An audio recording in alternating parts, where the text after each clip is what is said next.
संस्कार। एक सास बहू की कहानी। ये क्या बहू, तुम बिना घूंघट किए बाहर से चली आ रही हो। मोहल्ले वाले देखेंगे तो क्या सोचेंगे। हमारी इज्जत का ज़रा भी ख्याल नहीं है तुम्हें। हमारे ख़ानदान में बहुएं बिना घूंघट बाहर नहीं निकलती। कितनी बार तुम्हें समझाया है, पर तुमने तो सास की बात ना मानने की कसम खा रखी है। तुम्हारी माँ ने तुम्हें सिखाया नहीं कि ससुराल में कैसे रहना है। निकिता के घर में आते ही सास शोभना जी ने हमेशा की तरह तानों की बौछार शुरू कर दी। निकिता की शादी 6 महीने पहले ही हर्ष से हुई है। उसकी ससुराल में सास ससुर, एक छोटी ननद पूर्वी और उसके पति हर्ष ही थे। छोटा परिवार था। ससुराल में निकिता के लिए बहू वाले सारे नियम लागू थे। सास तेज स्वभाव वाली महिला थी। घर में उन्हीं का शासन चलता था। घर के सारे कामों की जिम्मेदारी निकिता को सौंपकर उन्होंने घर के कामों से मुक्ति पाली थी। निकिता ससुराल के माहौल में रचने बसने की पूरी कोशिश करती थी।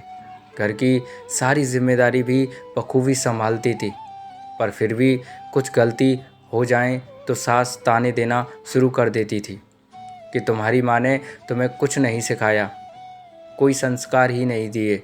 बात बात पर मायके वालों का अपमान करती थी। निकिता अपने संस्कारों की वजह से चुप रहती थी और कोशिश करती थी कि उन्हें शिकायत का कोई भी मौका ना दे, ताकि उसकी जो माँ है उनके संस्कारों पर शोभना जी ताने ना मार सके। निकिता 2 दिन पहले मायके गई थी रुकने के लिए। आज जब हर्ष उसे लेने गया था तो पता चला कि निकिता अपनी मौसी के यहाँ गई थी, जो थोड़ी ही दूरी पर रहती थी। हर्ष वहीं पर रुककर उसका इंतज़ार कर रहा था कि तभी शोभना जी का फ़ोन आ गया। हर्ष उन्हें बताता है कि निकिता अपनी मौसी के यहाँ पर गई है। उसके वापस आते ही हम दोनों घर के लिए निकलेंगे। ये सुनकर शोभना जी का जो गुस्सा था वह 7वें आसमान पर पहुँच गया कि बहू बिना उनकी इजाज़त के किसी रिश्तेदार के यहाँ कैसे चली गई। फ़ोन पर हर्ष ने न जाने क्या क्या बात हुई। हर्ष निकिता को लेने उसकी मौसी के घर पहुंच गया। वो बहुत ज़्यादा गुस्से में था। वहां जाकर वो निकिता को भला बुरा कहने लगा और बिना बताए मौसी के यहाँ आने के लिए डांटने लगा और तुरंत ही वहां से चलने को कहा। वहां उसको अचानक इस तरह आया देखकर सभी आश्चर्यचकित हो गए थे। सबने उसे समझाने की काफ़ी कोशिश की तो उनको भी अपशब्द कहने लगा। बेचारी निकिता के शर्म और अपमान के कारण आंसू नहीं रुक रहे थे। हर्ष उसे लेकर सीधे अपने घर आ गया था। हर्ष के व्यवहार से दुखी निकिता रोते हुए जब घर आ गई थी तो उसे पता ही नहीं चल पाया था कि वह कब घर पहुंच गई। उस पर घर में कदम रखते ही शोभना जी ने उसे फटकारना शुरू कर दिया। तुम बिना घूंघट के चली आ रही हो। एक तो बिना बताए अपने रिश्तेदार के यहाँ चली गई। यही सिखाया है तुम्हारी माँ ने तुम्हें।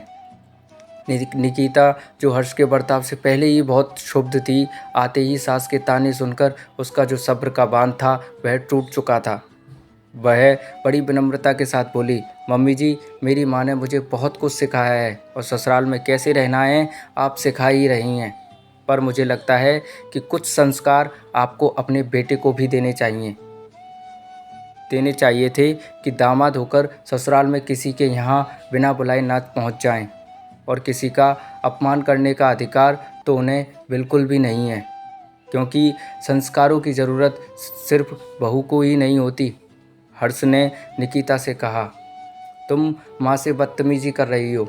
निकिता, मैं माँ से बदतमीज़ी नहीं कर रही हूँ, बल्कि उन्हें बता रही हूँ कि जिन संस्कारों की उम्मीद वे अपनी बहू से करती हैं उनके बेटे में भी तो वे होने चाहिए। बहू को कैसे रहना चाहिए ये बात तो मम्मी जी हमेशा बताती हैं, पर दामाद को ससुराल में कैसा व्यवहार करना चाहिए ये बात शायद आपको बताना बिल्कुल भूल ही गई हैं।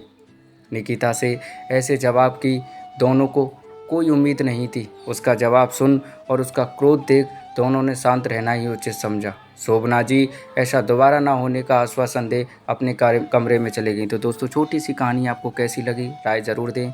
अच्छी लगी तो लाइक और शेयर ज़रूर करें। और हाँ दोस्तों, ध्यान से चैनल को सब्सक्राइब ज़रूर कर लेना, क्योंकि जब आप लोग चैनल को सब्सक्राइब करते हो तो मैं बहुत ज़्यादा मोटिवेट होता हूँ। कहानी सुनने के लिए धन्यवाद दोस्तों।